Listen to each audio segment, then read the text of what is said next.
আসসালামু আলাইকুম, শুভরাত্রি। নিশ্চয়ই সবাই ভালো আছেন। আলহামদুলিল্লাহ, আমিও ভালো আছি। আজকে আমি কিছু ধাঁধা বলবো, যে ধাঁধাগুলো আপনারা আপনাদের সন্তানদের সাথে আলোচনা করলে সন্তানদের মেধাশক্তি বৃদ্ধি পাবে, স্মৃতিশক্তি বৃদ্ধি পাবে। তাছাড়া আপনারা দেখা যায় যে অনেক সময় এখন মানুষ বিভিন্ন ধরনের হতাশায় থাকে, এই যে মানুষের মন খারাপ থাকে, যে বয়সেরই হোক, এই ধরনের ধাঁধাগুলো আপনারা আলোচনা করবেন, শুনবেন, হাসবেন। তাহলে দেখা যায় যে অনেক কঠিন রোগও আপনাদেরকে স্পর্শ করতে পারবে না, স্পর্শ করলেও আপনি ভালো থাকবেন। এই ধরনের ধাঁধাগুলো আপনারা শুনবেন, তারপর একজন আরেকজনকে ধরবেন। যেমন একজন একজনকে জিজ্ঞেস করবেন, বা মা সন্তানকে জিজ্ঞেস করবে, সন্তান মাকে জিজ্ঞেস করবে, এভাবেই করবেন। যেমন এক হাত গাছটা, ফল ধরে পাঁচটা। বলো তো দেখি কি? হাতের 5 আঙ্গুল।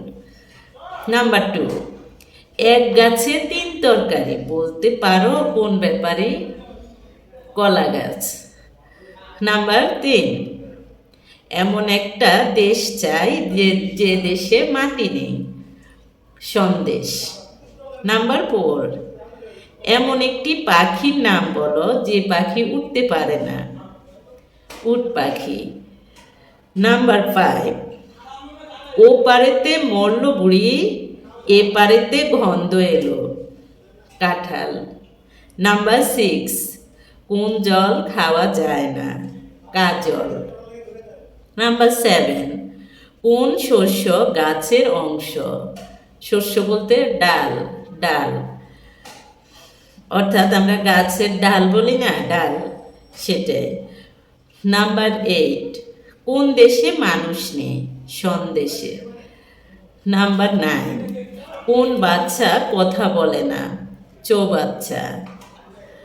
নাম্বার 10, কোন দেশের লোক মরিচের উপর বাস করে? লঙ্কাবাসী। নাম্বার 11, কোন প্রাণীর হাঁটুতে নাক? ফড়িং। নাম্বার 12, কোন গাছে মাল আছে? তমাল। নাম্বার 13, কোন মাছি উড়ে না? গামাছি। নাম্বার 14, কে পায়ে ধরিবার সময় হা করে থাকে? মোজা। নাম্বার 15, কোন টিয়া উড়ে না?